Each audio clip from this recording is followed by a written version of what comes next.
Welcome back, everyone. We're here with another Warcraft Rumble video today, and we're going to talk about a leader that you likely haven't given a fair chance. No, we're not talking about Sylvanas. I'm sure you're aware of Tyrion at this point, and we've all met Rivendares at this point as well. So this one's going to come as a surprise. In fact, I was pretty shocked myself when I started climbing up the leaderboard so easily with this particular leader. We're in fact talking about Charlga, and I have no idea if I'm pronouncing that correctly, but I'm going to go with Charlga for the sake of this video.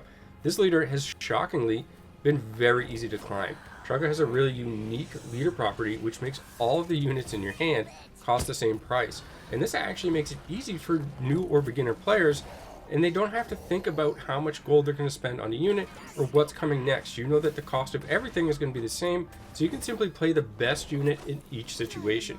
And it's actually been a very surprising deck as well for another reason, and that is some of these units are very strong in PvE. And this is just a very nice bonus because PvP in this game is really important in order to progress in PvE. And that's because you get so much experience on your minis from winning PvP matches. Eventually you'll climb rating to a point where you kind of level off or plateau, and then you'll kind of win back and forth or trade games and so forth and stay roughly around the same rating, but you'll still get this bonus of experience. So you want a deck that's enjoyable and also has some synergy with those units being applied in PvE. And this deck is going to cover all of that. It's also worth noting, especially since the game is new, that every 300, 600, and 1000 rating that you gain on the PvP ladder, you're going to get some additional rewards like experience tomes for particular minis, as well as some extra gold or even arc-like energy. So you definitely want to be playing or participating in the PvP. It's also a really quick way of completing your quest dailies, and this will just kind of give you additional rewards as well. So definitely make sure you're doing a mix of both if you want to maximize the efficiency of your time in your account. So let's go ahead and take a look at some gameplay right now, and then we'll talk about the units after. And it looks like we're up against a Rend, and as always I'm playing on phone, so I apologize for not looking at the camera as often as possible. Rend is usually a pretty good matchup. If they have the Whelp Eggs, it's actually really difficult to win with this deck. I just picked the Whelp up myself, however I haven't had a chance to put it into a deck and try it yet. I wanted to get this video out. But I am excited to see if that works in this deck, as well as other decks that I have going at the same time. And I'm going to play the Cobalt while there's nothing on the left. Unfortunately, they play a Wolf at the same time. And I'm going to need to support the middle if I want to get this chest.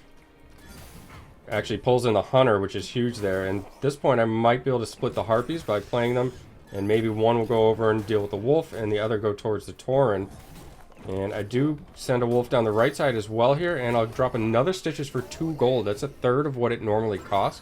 And I have got control of the middle, and we still have the gold mine nodes there available. I'm going to send a Necromancer up to the left to protect my Kobolds, and send the Cobalt a little bit sooner than I should have. I should have delayed because they could take all of that out with a well-placed Blizzard, so hopefully they don't have that.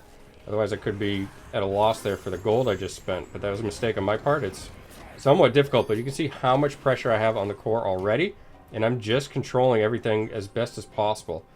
Now the Drake on the right side is a more difficult encounter for me. So I'm going to send a Wolf down the right and let that Drake get closer. I now have another Stitches for 1 gold, just absolutely huge. I'll play the Necromancer because I get it for 3. And actually the first Necromancer takes that out, and we may actually win. I've got 3 Stitches on the battlefield right now. That's a total of 18 gold just for those 3 units. And you can see just like that, this match is over. And I have climbed up to the Golden General with this, and this will go further. As for minis, we'll take a look at all these. We'll talk about some of the strengths and the way that I like to deploy them or use them as counters and so forth. As for Charlga, it actually has a long range immobilize as well that we didn't get to see in that last match because it ended so quickly. And this immobilize also works on ranged units, and if they have equal range, then you'll be able to get hit. But a lot of times if they have a shorter range, you'll actually just prevent them from attacking you at all. They're actually quite effective, and I was surprised by that. The Prowler I use in a lot of the decks. It's fast, it has the ability to go down the middle, get both chests in the opener if the enemy isn't quick enough to react. And on top of that, it's fairly tanky and does pretty good damage overall. Now, I did pick up the Whelp Eggs as mentioned. I may try to work that into this build. If I do, I'll leave that in the pinned comment so that you can see whatever placed or any changes I've made. The Murloc Tidehunters, these have a low cost, which is nice. You want to have lower costing units mixed with your higher costing units so that this kind of gamble effect that your leader gives you has more chances of having lower cost to deploy the units that you want to get out, like say the Abomination.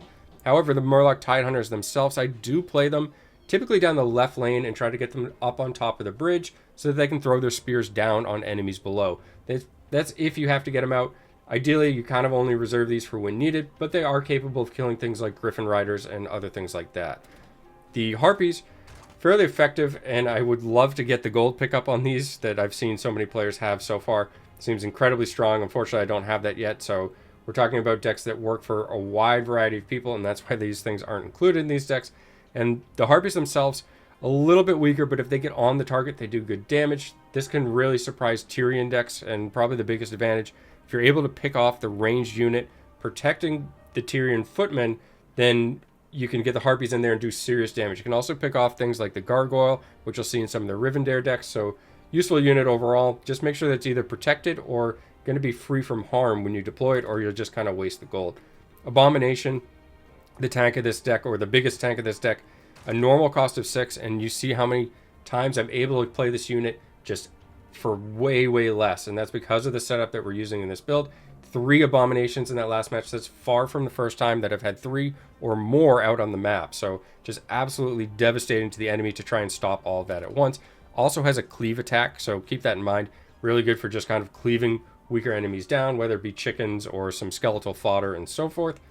The Defias Bandits, these are nice, and I keep them in mainly for the one cost that they have to again lower the price of other units, but occasionally they're nice to deploy underneath your core or your tower, because what you can actually do is have a stun. They come out and stun the enemy, and at least they're taking tower hits. They themselves don't do huge amounts of damage, but combined with the tower, you can delay them or potentially get another unit up. And in this deck, sometimes you deploy these, and if the next unit costs 1 gold, you could get something else more effective right after, and then the target's stunned for that next more powerful unit. The Necromancer, huge fan of this unit as well. I do have the Jeweled Skulls ability on this, and this allows you to use skeletal mages instead of skeletal warriors. Hard to say if I would use this without the warriors in so many decks, but I would use it in this deck regardless, and that's just because it's so good at controlling.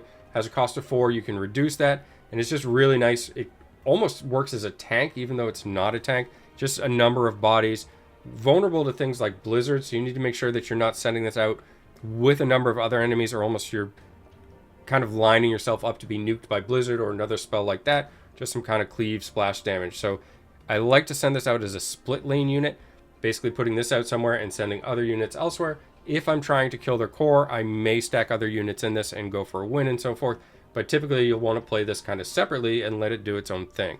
So I hope this kind of explains to you how I'm running this deck and the advantages it has. And as you see, it just has tremendous control over some of the decks. And you saw a video of Rivendare in the beginning. I've won a number of games against Rivendares with mages that come out from all the structures, and that's going to be one of the more common decks you see from people who are spending. So it's nice to know that you have the ability to beat that. As always, thanks for taking the time to watch, and have a great day.